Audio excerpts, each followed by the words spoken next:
Olá, professora, tudo bem? Aqui é a Mariana Eduardo e nós viemos para poder apresentar o relatório 4, que é sobre ondas estacionárias. Bom, primeiramente, nós vamos caracterizar, o que é o conceito de onda. Uma onda, ela não é nada mais do que uma perturbação que se propaga através do espaço. Como a gente pode observar nessa figura que está aí na tela. E aí, ela caminha desde o ponto que gerou ela, transportando energia. Então, dessa forma, elas podem ou não precisar de um meio de propagação para poderem caminhar transportando energia. Mas a gente vem visto ao longo do semestre e da matéria que a nossa onda ela pode caminhar em meios dispersivos ou não dispersivos. E aí, a natureza desses meios, elas podem ser sólidos, líquidos ou gasosos. Mas uma coisa interessante sobre a onda é que, apesar de ela propagar através desse meio ou não, independente de onde ela estiver propagando, a única coisa que ela vai carregar com ela é energia. A onda ela não vai carregar uma matéria, né? Então, as ondas sonoras, elas carregam consigo uma energia. E, bom, dessa forma, entrando até já no conceito do que é a onda estacionária, as nossas ondas elas vão ser classificadas de acordo com algumas coisas, como o seu meio de propagação, a direção que ela está propagando, a forma da propagação de energia, entre outros fatores que podem classificar uma onda. Dito isso, para a gente poder entender melhor o que é o conceito de onda estacionária, eu e o Eduardo decidimos trazer esses exemplos aqui para a gente poder explicar. Na primeira,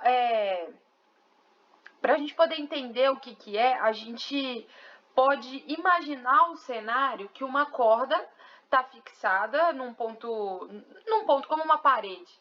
O que está sendo determinado aqui, ó, como se a corda estivesse sendo fixada aqui.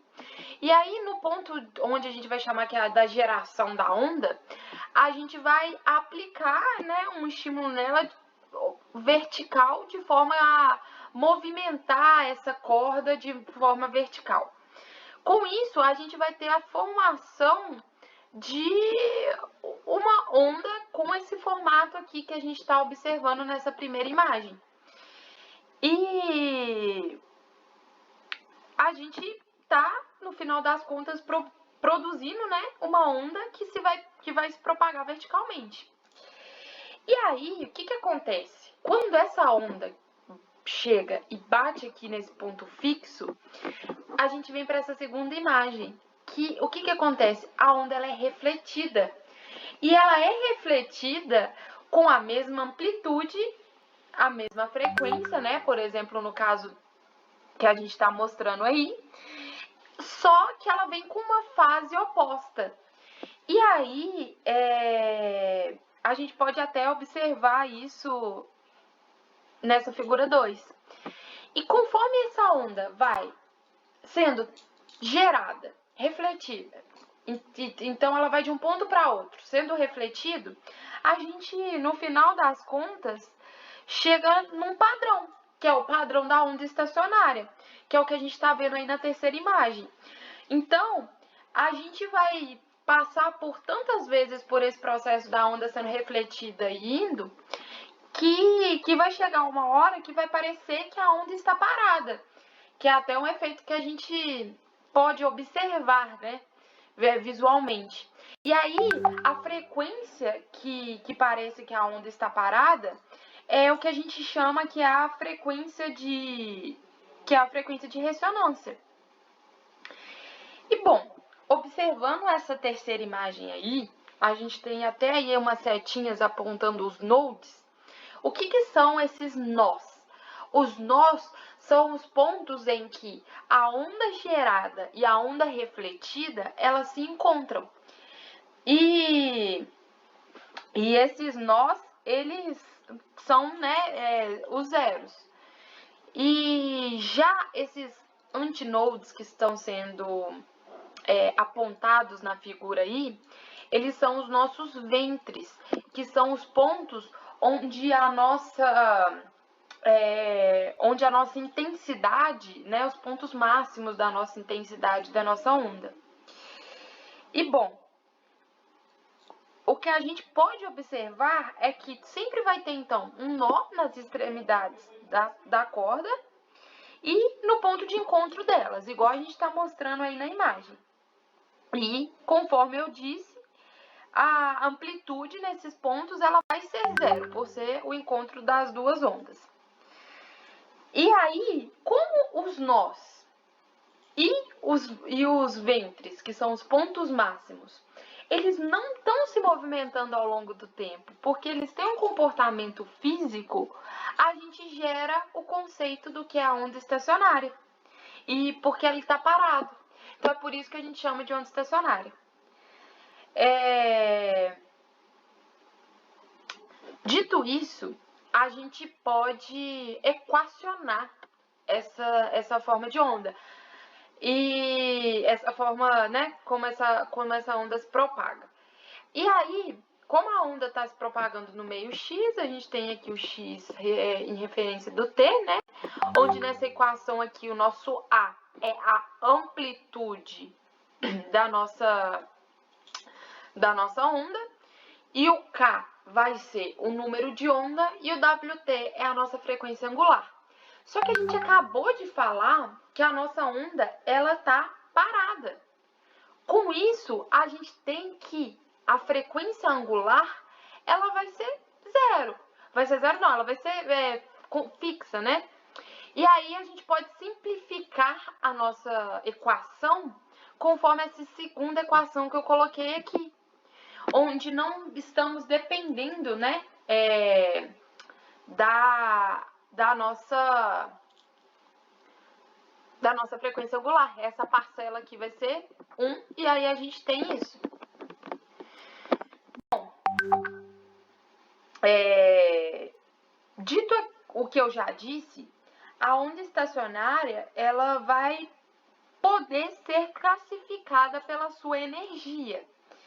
Isso porque a energia da onda estacionária, ela vai ficar presa no espaço, de uma forma que a potência dela vai ser zero.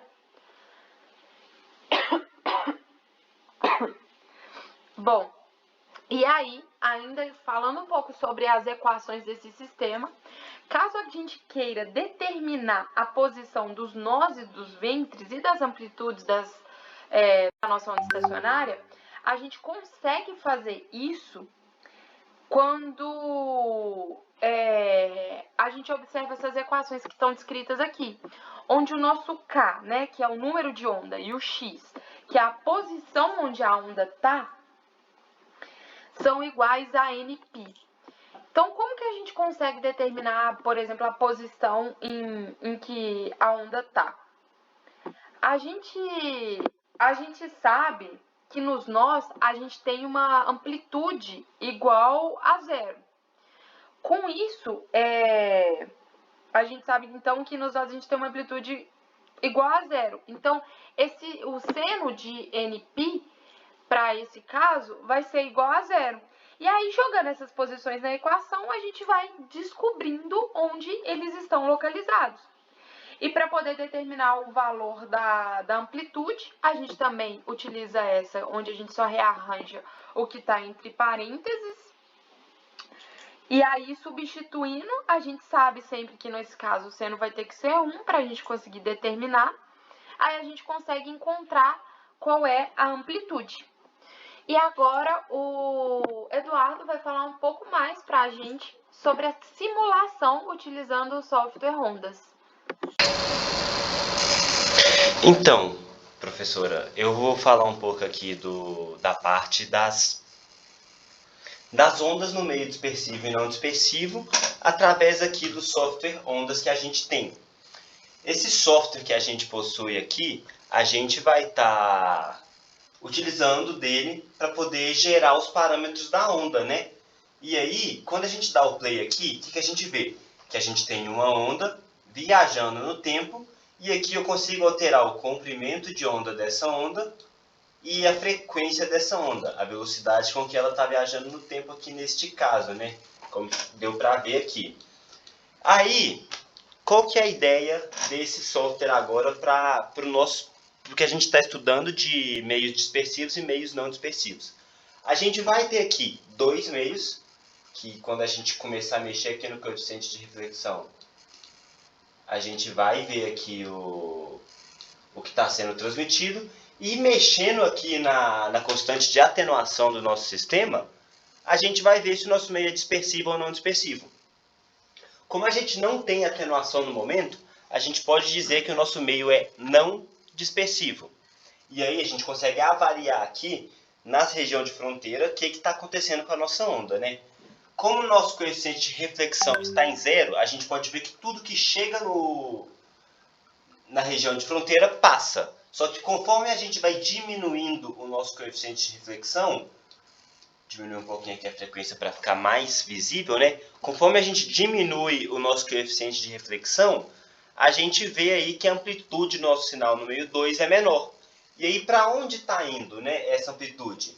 Ela está sendo refletida, voltando para o meio 1. E como que essa onda refletida interfere no sinal da minha onda que está viajando no meio 1?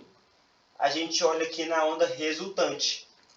Diminuir um pouco a frequência aqui para ficar melhor de ver.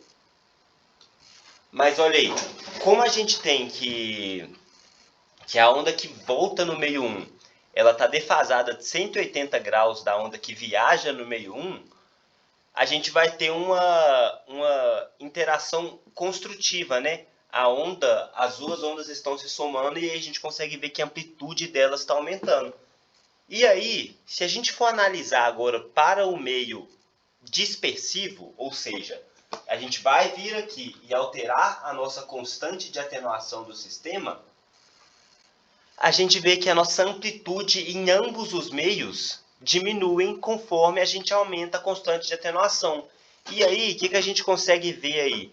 Como ela bate no meio 2 e reflete, quer dizer, bate na região de fronteira e reflete, praticamente nada passa para o meio 2, uma vez que ela está bem atenuada, dado a constante de atenuação, né? Se a gente diminuir um pouco aqui a constante de atenuação, a gente já consegue ver um valor. E aí a gente tem que ir variando aqui o nosso coeficiente de reflexão para poder voltar a ter um sinal no meio 2. Porque aí a gente está vendo na prática como que a constante de atenuação, né, que define que o nosso meio é dispersivo, atenua o nosso sinal tanto no meio 1 quanto no meio 2. Então, professor, eu acho que é isso aí que a gente consegue ver, adquirir desse software ondas aí referente à dispersão dos meios. Muito obrigado.